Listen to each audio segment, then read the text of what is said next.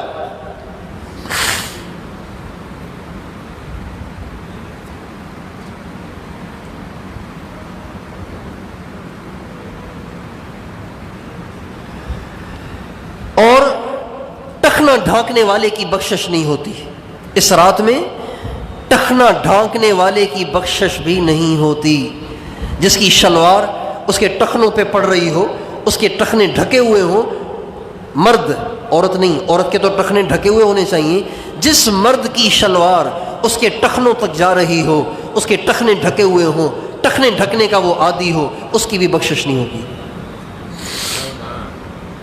پتہ نہیں کیوں اس میں سستی کرتے ہیں، سمجھ میں نہیں آتی بات کہ دیندار لوگ بھی اس میں سستی کرتے ہیں. خواہ پانچا نیچے جا رہا ہے، اچھا پھر کہو تو پھر ایک دم اوپر کر لیتے ہیں. بھائی آپ اتنی لمبی شلواریں کیوں سلواتے ہیں کہ آپ کے 5 ٹخنوں پہ پڑ رہے ہیں؟ آپ شلوار ہی چھوٹی سلوائیں. جب آپ کو شلوار چاہیے ہی اتنی کہ اس میں ٹخنے نہ ڈھکیں، تو لمبی شلوار سلوانے کا مطلب کیا ہے؟ ایک آدمی اتنی لمبی ٹوپی پہنے جو اس کے کانوں تک آ رہی ہو، پھر اس کو بل دے رہا ہو. بھائی آپ چھوٹی ٹوپی لے لیں، اتنی بڑی ٹوپی آپ لیتے کیوں ہیں کہ پھر اس کو بل دے رہے ہیں آپ؟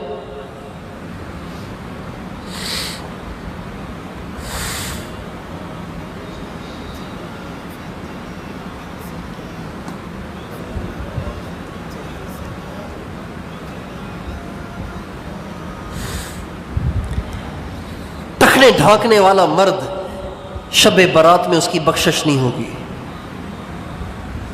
اور میوزک سننے والا، میوزک بجانے والا، اس کی بھی شب برات میں بخشش نہیں ہوگی. میوزک سننے والا، میوزک بجانے والا، اس کی بخشش بھی نہیں ہوگی. شب برات میں جب ساری دنیا کے گناہ گاروں کی بخشش کے فیصلے ہوں گے، یہ محروم ہو جائے گا. ضروری نہیں ہے کہ وہ جان کے سنے. بہت سے لوگوں نے اپنے موبائلوں پہ ٹونیں لگائی ہوئی ہیں، پتہ ہی نہیں کہ یہ میوزک ہے. بس جو ہی فون آتا ہے ایک دم ڈسکو آواز شروع ہو جاتی ہے اور پھر وہ جلدی جلدی جیب میں ہاتھ ڈال کے اس کو دبا رہے ہوتے ہیں. بھائی آپ ٹون کیوں نہیں سوچ سمجھ کے رکھتے؟ جب موبائل کو استعمال کرنا نہیں آتا تو رکھا کیوں ہے آپ نے؟ اسٹیئرنگ پہ بیٹھ جاتے ہیں پھر جا کے گاڑی کسی کی دیوار میں مارتے ہیں، تو آپ اسٹیئرنگ پہ بیٹھے کیوں بھائی؟ سیکھو تو صحیح ڈرائیونگ کرنا پہلے.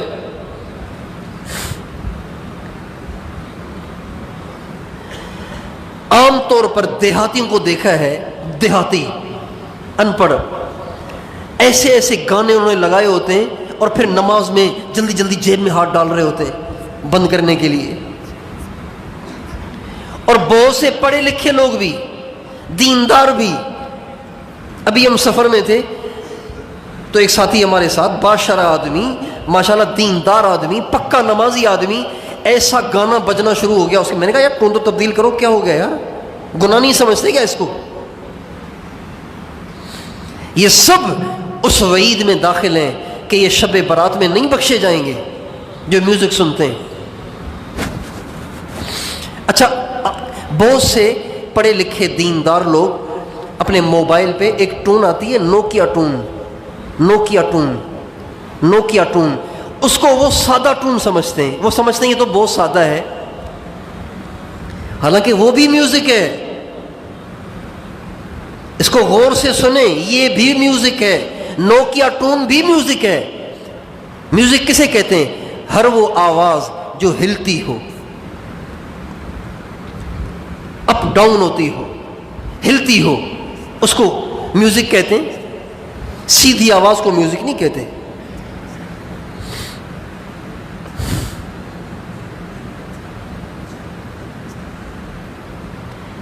تو آپ سارے کے سارے اپنے موبائل کی ٹون چیک کریں کہ کہیں شب برات کی بخشش سے محروم نہ ہو جائیں. آپ کی امی، آپ کے ابو، آپ کے بچے، آپ کے بھائی، آپ کی بہنیں کہیں شب برات کی بخشش سے اسی میوزک کی وجہ سے محروم نہ ہو جائیں. میوزک صرف فلم کی میوزک ممنوع نہیں ہے، صرف انڈیا کے گانے کی میوزک ممنوع نہیں ہے، ہر میوزک ممنوع ہے. اور ہمارے نبی نے فرمایا میوزک سے ایسے نفاق پیدا ہوتا ہے جیسے پانی سے زمین میں پودے اگتے ہیں. آپ جائیں گے نا کراچی، بارش کے دنوں میں کراچی جائیں گے نا تو دائیں بائیں دونوں طرف کی سڑکیں ایسی ہری بھری ہو جاتی ہیں جیسے مری میں پھر رہے ہیں. آپ بارش کے دنوں میں تھر پار کر چلے جائیں گے، یہ تھر پار کا ریت سارے کا سارا گھاس سے بھرا ہوا ہوتا ہے. لوگ گھومنے جاتے ہیں بارش کے دنوں میں تھر پار کر، بالکل ہرا بھرا ہو جاتا ہے بارش سے. جیسے پانی سے پودے اگتے ہیں اور بنجر زمین آباد ہو جاتی ہے، ہمارے نبی نے فرمایا بالکل اسی طرح سے میوزک سننے سے دل میں نفاق پیدا ہوتا ہے. میوزک سننے والا ایک آخر منافق بن جاتا ہے. نفاق پہ مر گیا تو کیا بنے گا؟ اس لیے میوزک سے بچیں.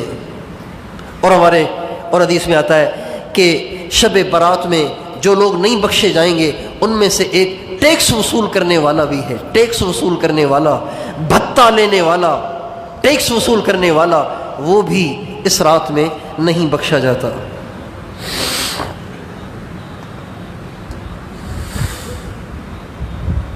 اور حدیث میں آتا ہے وہ پولیس والا جو حرام کاریاں کرتا ہو، حرام طریقے سے پیسے وصول کرتا ہو، حرام کام کرتا ہو، پولیس والا، وہ بھی شب برات میں نہیں بخشا جائے گا. پولیس والا جو حرام کام کرتا ہو، حرام کاریاں کرتا ہو، وہ بھی نہیں بخشا جائے گا. تو اللہ تعالیٰ مجھے، آپ کو، ہم سارے مسلمانوں کو ان ساری باتوں سے بچائے جن باتوں کی وجہ سے شب برات کی برکتوں سے محرومی ہو جائے گی، بخشش سے محرومی ہو جائے گی. ہم خود بھی ان باتوں سے بچنے کی کوشش کریں، اوروں کو بھی ان سے بچائیں. کریں گے کوشش انشاءاللہ.